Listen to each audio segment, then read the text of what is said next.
Guys,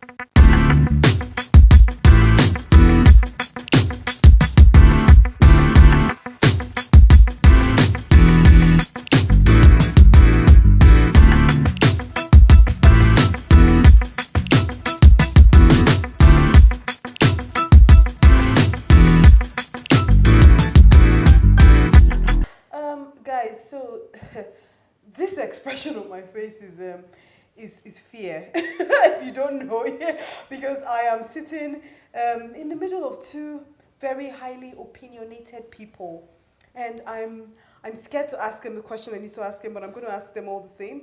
Hi, Patrick. So Patrick, and yeah, we were talking to Oria earlier on, and Oria was with Chinwe, and Chinwe got very emotional about the topics, and Chinwe being the person that she is and her views, she felt that Oria was had gone a bit far and too left for her to handle, so she had to leave us. So yeah, we're back here talking about the LGBTQ community. Patrick, I've been talking to Oria earlier on, and Chinwe was here, and we're talking about the lesbian, gay, bisexual, transgender, queer community, LGBTQ. What's your take on these people, Patrick? They are sick. Wow. No, it's a strict thing. For once, according to the Chinese, it's yin yang. Okay. Church, man, woman. Okay. Nobody ever, like my friends will tell me, there's nothing like Adam and Steve. It is Adam and Eve. So basically, imagining two men. I don't understand. Two pencil get to need eraser. No, seriously. Yeah. That's my take to it. Okay. I don't see any reason why a man should be chasing another man. Okay. Or a woman following another woman. It doesn't work for me. That's me. Naturally, it is very, very wrong. Okay.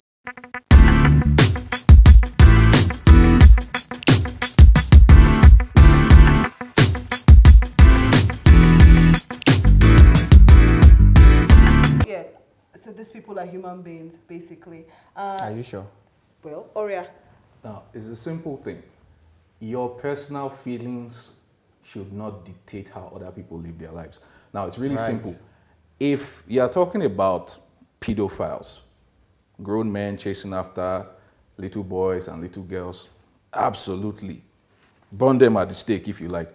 You're talking about two consenting adults now, whether it's a man and a man, a woman and a woman.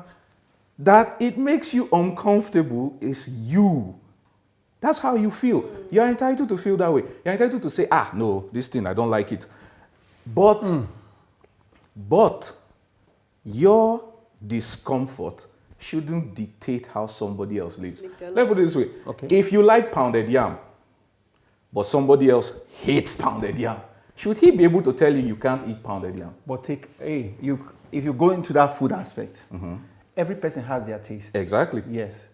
But it's not the same way I eat pounded yam, that man eats pounded yam. Is it? He doesn't eat pounded yam at all. He thinks it's disgusting.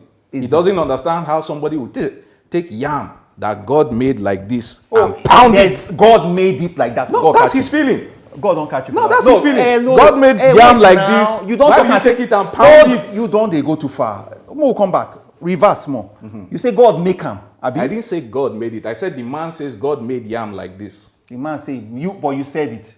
It come up for your mouth. God say. So when God do one, why didn't God just say man and man come word?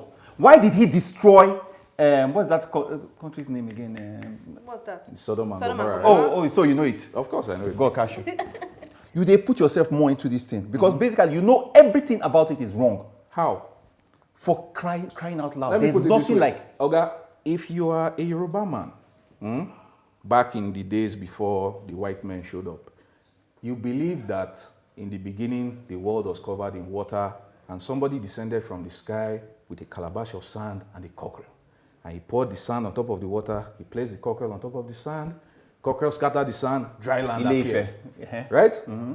Now, that was tied to his religion, right? That's how he believed the world was made.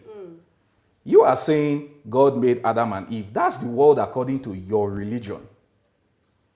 It's the same thing. No, but It's the same thing. It's not. The fact that you are not the worshiping same. Shango Sorry, excuse and me. Orunmila Excuse me. and You all did of not them finish the now. story. You talked about the making of the land. You did not talk about his forming when he told the same Oduduwa created men from clay. Cultures have accepted. In fact, it has existed from time immemorial.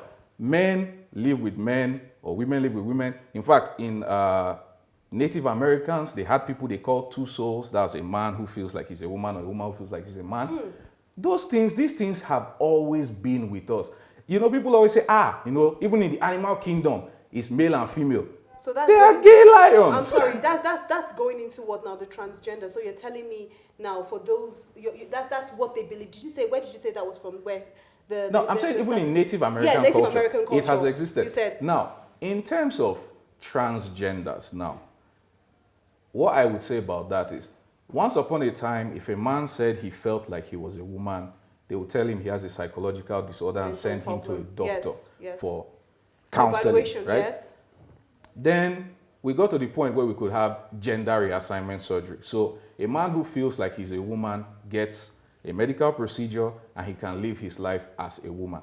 Now, I personally believe that we did not fully examine or really interrogate that particular issue now of transitioning before we rushed into it. And we're like, okay, a man says he feels like a woman, give him surgery, let him become a woman.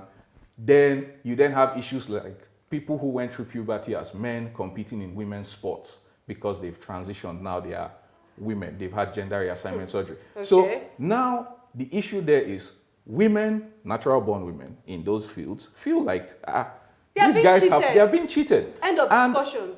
You can't fault them for feeling that way. Yes. So, like I said, there are aspects to LGBTQ where you have legitimate reason to feel, okay, yeah, maybe we should pause a bit on this. Okay. Like, we're not saying don't live your life, but maybe there are certain things that we need to fully understand before we throw these in there.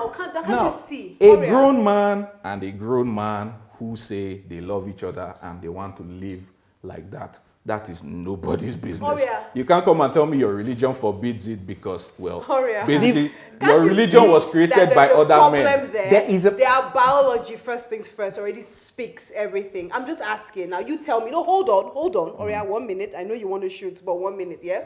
Their biology is already speaking for them. So you're telling me now that, okay, this person, his spirit or her spirit feels like they're in the wrong body. That's trans again, yes? Yeah, yes, we're talking about trans right now, for instance. They should be in another body. Your biology already tells you that this is the body you came with, right? I don't know if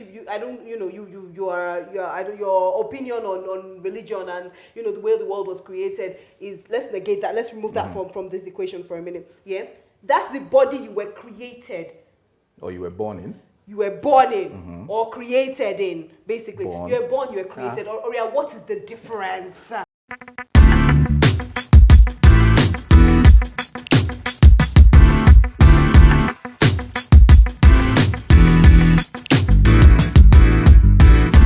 The rationale behind a man chasing another man, the earth itself will come against it. Basically, I don't see any reason why gays, lesbians should be allowed to even walk the earth. Rationally, health-wise, naturally, everything about it is wrong. I cannot imagine myself being a man, looking at another man. What will I see in him that will make me fall in love with him? Loving him as a person is a different thing altogether. But loving him to the aspect of sleeping with him, I don't know. Really, I just can't imagine it. And I don't think any person in his right senses should. Because any person that is a gay or has anything to do or supports them in any way should all have their heads examined. Okay. You were born, you were created. What's the difference? You tell me. What's the difference? Yes. One Your breath refers is your to creation. one refers to a natural physiological process, and the other implies you fell from the sky. No. Yes. No, You Oria. were created. No, you were created. You were made. I created this table. I made this You table. built the table, yeah. Yes. So how is the baby formed in the womb? The baby is created, whether by hand or by biology. It's created. Well, so it's as far as creation. you've now agreed that biology has a hand in it, fine. It's biology, but I believe that God made biology. But let's not go into that, Oria. That's not our yes. No, our argument is not religion today. No. It's on the LGBTQ. What we are Let's saying stick is, to that. if as a man you come out and you're like, I feel I'm in the wrong body. You were born male, but everything in you feels female, and maybe your gestures, people go, oh, this one is a wussy. He's effeminate. You know, we have men like that. We call them effeminate men. Yes. That their mannerisms are female. Yes. No, that's not even metrosexual at all. So metrosexual is what? One who's savvy? What are you talking about? What's metrosexual? What's a metrosexual man? A Who's metrosexual. Wait, so what you're saying is that a man who takes care of his appearance, who cares how he looks. People think he's effeminate. Yes. How? It's the same thing we're talking What about. does that mean, effeminate? Yes, people think a man that is okay, very so a man should particular walk about around his looking look. ashy. His skin should be messed up. Oria, I will not call you a metrosexual man, but guess what? Jesus, you are very well. that actually hurts. Stop it. That hurts. I will not say you're a metrosexual man.